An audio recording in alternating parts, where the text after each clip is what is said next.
Obiettivo fare squadra, mettere insieme conoscenze e specificità per aumentare i servizi e ridurre i costi.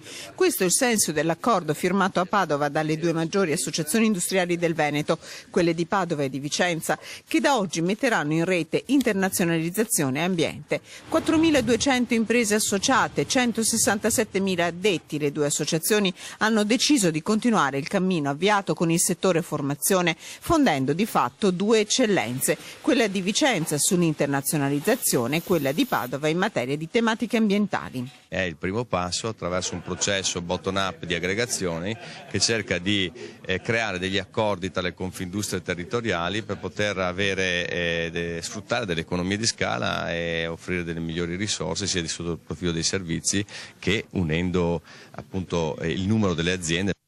L'ambiente, secondo le due associazioni, sarà la chiave di volta per le imprese una volta superato il guado della crisi economica. Sul fronte internazionalizzazione, Padova e Vicenza, insieme con i loro 20 miliardi di euro di export, rappresentano il 44,3% del totale regionale e Vicenza, forte dei suoi 25 anni di esperienza, è riconosciuta a livello italiano come la confindustria territoriale con le maggiori conoscenze.